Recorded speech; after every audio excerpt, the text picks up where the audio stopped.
Hello, we are Memphis Communiversity. Today we are continuing our intro to proof-based math, and we will be talking about inclusion and exclusion when it comes to counting. So this is our last counting video. So basically what happens is we don't want to just count single sets, but we might want to count the union of two sets.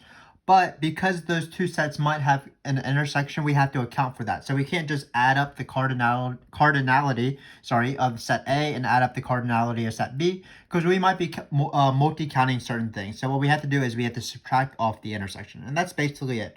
So this might be a little bit of a review of our last two videos, where we talked about how to, or not our last videos, but our last few videos. Our first video of our counting series where we talked about counting lists. Also our third video, where we were talking about counting subsets. So let's see how that works. So again, what we need to do is we need to identify two different things. We're going to add up, or what we're going to try to do is find the union of those two sets. But in order to do that, we first find how big one set is, how big another set is, and then we will subtract off its common intersection. So let's do that. So looks like we're going to start off with some list here. So we have list from the first 6 letters of the alphabet. Repetition is allowed, so that's fine. And then how many 5-letter lists are there that don't begin with A or don't end with a vowel? So what are our two categories here? We're going to first talk about lists that don't begin with an A. Then we're going to talk about lists that don't end with a vowel. But there are certain lists that both don't begin with an A and don't end with a vowel. For example, the letter B 5 times, B, B, B, B, B. That will not begin with an A. That will not be, again, with a vowel. So that's going to be one of those things that are double counted. So we have to subtract off those common intersections. So let's see how that works. So again, we're going to start off with the list that don't begin with an A. So what is that going to be? So this is going to be a list, so we can use the slot method or the entry method. Basically, you're just seeing how many are possible for each entry.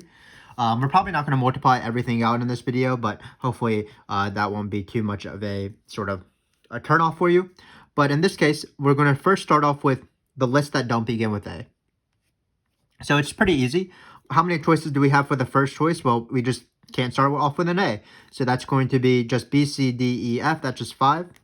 How many choices do we have for each other entry in this list? Well, because repetition is allowed and there's no restrictions on any of these letters, keep in mind that the don't end with A is for the next set. So in this case, we only have the restriction don't begin with A.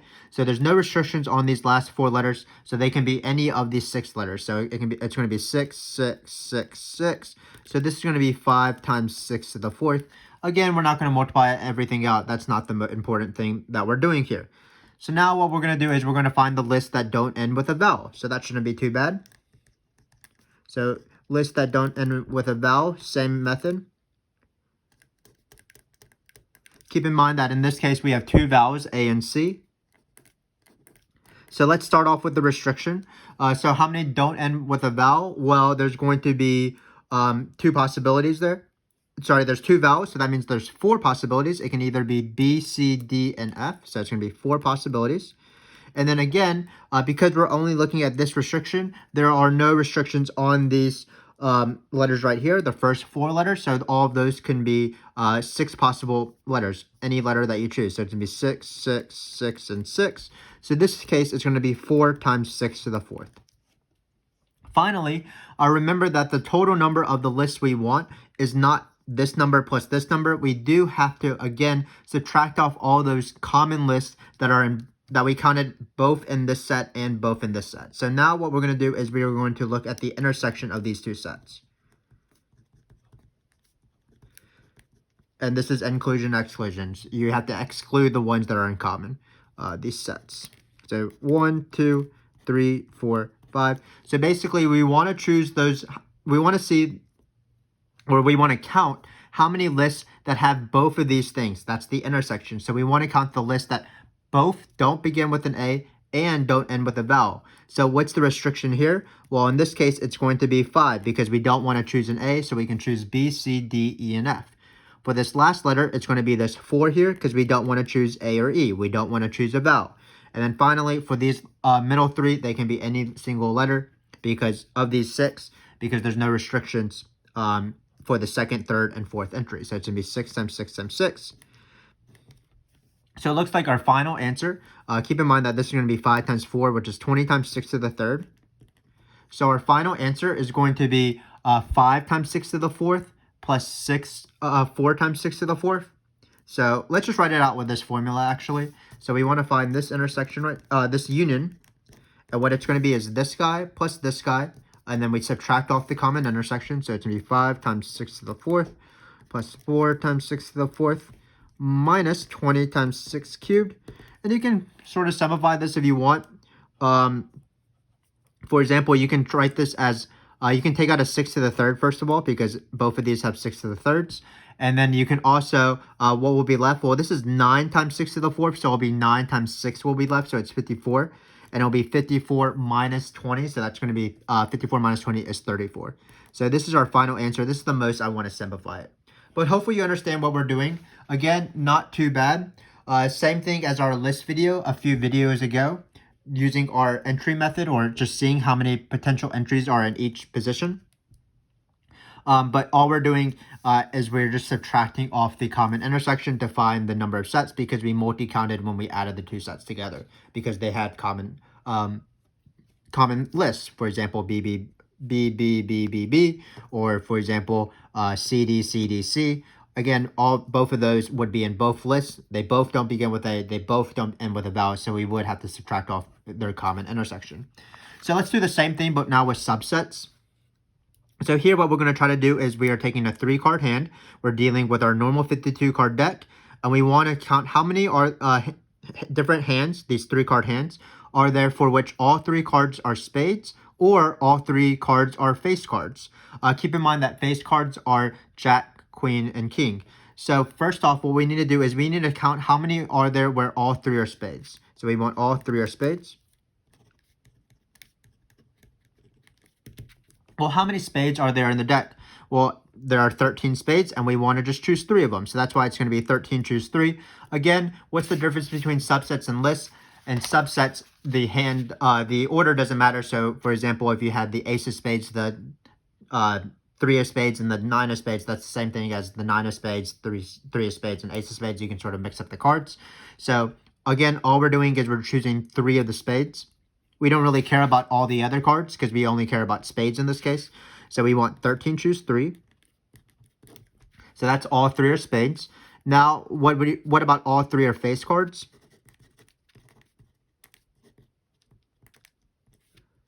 So you do need to know a little bit about cards in this case, but if you don't know, again, face cards are either jacks, queens, and kings. And for each of those ranks, there are 4 suits: diamonds, hearts, spades, and clubs. So, for example, there are 4 jacks, 4 queens, and 4 kings. That means there's 12 face cards in all, and we want 3 of them. So we're going to do 12 choose 3.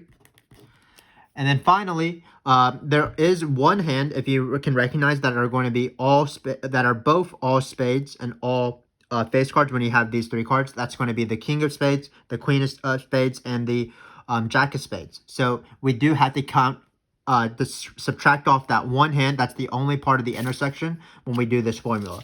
So what's the intersection of these 2 sets? Well, it's when you have all 3 cards that are spades and face cards, but there are only 3 spade face cards, so that's why there's only one intersection. If you want, you can count this as 3 choose 3 if you want.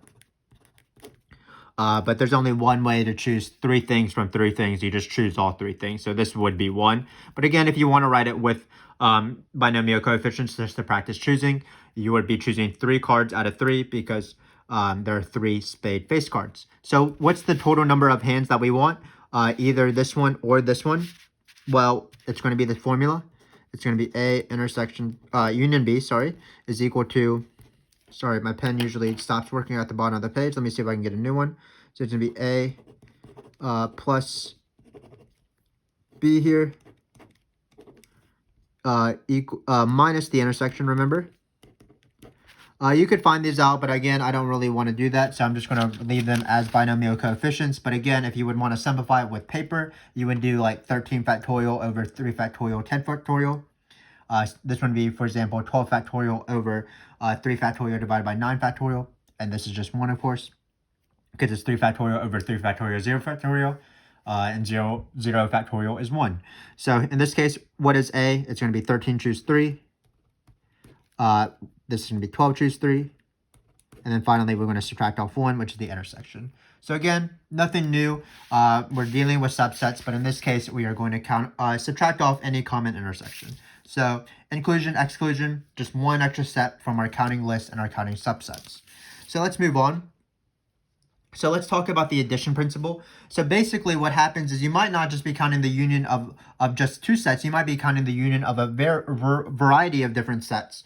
And what it is if for each pair of sets, if they have no intersection, then you don't have to worry about subtracting off the intersection because none of the sets have common intersection.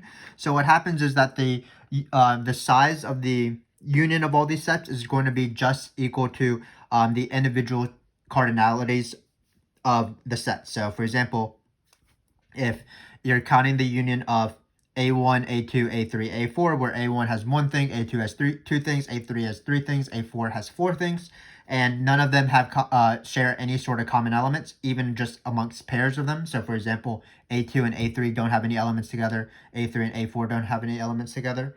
Then the cardinality of the union of A1, A2, A3, and A4 would just be the cardinality of A1 plus the cardinality of A2 plus the cardinality of A3 plus the cardinality of A4. That would be 1 plus 2 plus 3 plus 4. We've actually used this strategy before. Basically, this is making our counting a really difficult thing, but breaking it up into smaller pieces. For example, when we were using the strategy when we were counting lists and we wanted to find the number of letter lists, for example, that had exactly one of, for example, the letter B. And what we saw is that, well, we can consider the first, we can consider the B in the first slot, and then the second slot, and the third slot, and so on.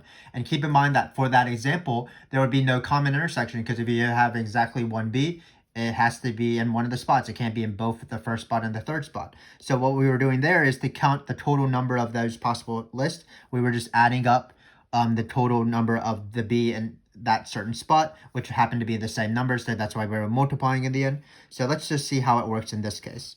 So here we have binary strings. Hopefully you can read my handwriting.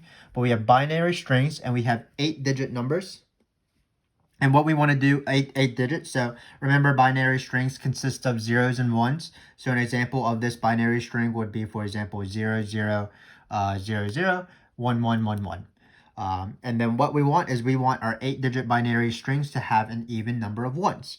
So it seems like this is going to be difficult to sort of count, because even if you were trying to do lists, you don't even know where the how many ones it could have. It could have 0 ones, 2 ones, 4 ones, 6 ones, and 8 ones. But keep in mind that if it has 4 ones, well, then it can't have 6 ones, or it can't have 8 ones. So if you think of these as our sets, they will have no intersection. The intersection between them will be the empty set. So we can apply this addition formula. Basically, if we want to find the union of all these things, we can just call that A. And A is going to be, well, it's going to be the number of these strings, so we can call it A0. This, what we're going to say is this is going to be the number of strings with 0 ones. That's an even number. So then we would add A2. Again, there's no intersection between A2 and A0, so that's the number of strings with 2 ones. A3, for example. Not A3, we would not do A3 because that's an odd and odd, but we would have A4, we would have A6, and we would finally have A8. And again, we can take these separately. So A4 would be with 4 ones, obviously. Sorry, I'm writing small. This A6 is all those 8-digit strings that have 6 ones. So for example, 1, 0, 1, 0, 1, 1, 1, 1. That would have 6 ones. Hopefully I counted that right. But with 6 ones. And then this is with 8 ones. Hopefully you can tell that this is not 81 and 61, but it's with 6 ones. Probably should have read out the word one, O-N-E. But hopefully this makes sense. Again, it's a lot harder to count this, but if we can just count this, then we are done, because A will be the union of A0, A2, A4, A6, and A8. And again, because they have no intersection, we can just add them up. We don't have to do what we did on the first half of the video, which is subtract off the common intersection, because there is no intersection. So in this case, what is A0? Well, basically, you're just choosing the position of these ones. Well, you have 8 positions, and how many do you want to be 0? Well, that's going to be just 8. How many do you want to be 1s? You want 0 of them to be 1. So that's why out of 8 positions, you're choosing 0 of them. So that's why it's 8 choose 0. 8 choose 0, of course, is 1, because there's only one way to choose 0 things from 8. You just don't choose anything. So now, what is A2? Well, A2 is going to be 8 choose 2, because you're choosing 2 spots to be in your 1 spots, and you have 2 1s, so you just choose them, and that's why we're using subsets, because think in mind, we're not doing subsets of the actual binary strings, we're doing subsets of the positions. So we're just taking 2 of the positions, and we're taking 2 positions. I don't know how to say anything anymore, but we're taking 2 positions out of the 8 potential positions for our 1s. A4, as you might guess, is going to be 8 choose 4. You're choosing 4 letters out of 8 to be 1. A6 in this pattern is going to be 8 choose 6. Keep in mind that 8 choose 6 is the same thing as 8 choose 2. We've seen that before. Why is that true? Well, when you choose 2 1s, that's the same thing as choosing 6 spots for the zeros, because your remaining 2 spots will have to be 1. And then finally, when you choose 8 1s, because that's another even number, an even number of 1s, well, 8 1s is the same thing as 8 choose 0, because you're choosing all 8 things to be 1. There's only one way to do that. So again, you can simplify this, but I'm just going to write out the answer. Because there's no intersection, it's just going to be this plus this plus this plus this plus this. So it's going to be 8 choose 0 plus 8 choose 2 plus 8 choose 4 plus 8 choose 6 plus 8 choose 8. So really, this has been not a very new question, but it still reminded us of the very important math principle or the math strategy when you're tackling problems. Sometimes you have a bigger problem and you notice that, well, I can break this problem up into smaller problems, and by solving the solution of those smaller problems, I'll be able to get the solution to the bigger problem. That's just a nice little life skill that math has offered us and has taught us. So now what we're going to do is we are going to prove a counterexample, or we're going to provide a counterexample to this statement right here. So we have x, y, and z be sets. There's no common intersection between all of the points, all these sets, these 3 sets. But what we want to know is, does this formula hold? Does the union of all 3 of these sets equal to just the cardinality of the sets individually? Well, keep in mind that for this rule to hold, it had to be the case that all the pairs of different sets had to have no common intersection. So while there might be no common intersection amongst the 3 sets, when we come up with our counterexample, it'll probably make sense to use pairs of these sets that have common intersection. For example, x and y might share something, y and z might share something, x and z might share something, so that we can sort of disprove this formula. And let's see how that works. So let's let x be, let's keep it small so we can just have 2 element sets. So let's let x be a and b. Let's let y be b and c. And then let's let z equal, we need a few more elements, I think. I think we need, no, I think this should be fine. Let's do a and c. So notice that for these 3 sets, while pairs of them do share elements, like for example, x and y both share b, y and z both share c, x and z both share a, when you take the intersection of all 3, there's no common element. So we are in this situation. The intersection of these 3 sets is the empty set. So what we want to do is just see if this formula holds. Is this true? Well, it's going to be easy to find this side right here. It's going to be x plus y plus c. So that's just the cardinality of each of these sets. They're pretty small sets. It's pretty easy to count how many elements are in the sets. It's going to be 2 plus 2 plus 2. So that's 2 plus 2 plus 2. So that's 6. So now what we want to see is this equal to the cardinality of the union of these three sets? So what is the union of these three sets? That's the important thing. Well, what we're going to do is we're going to just see what the union is. So remember, the union is amongst three sets is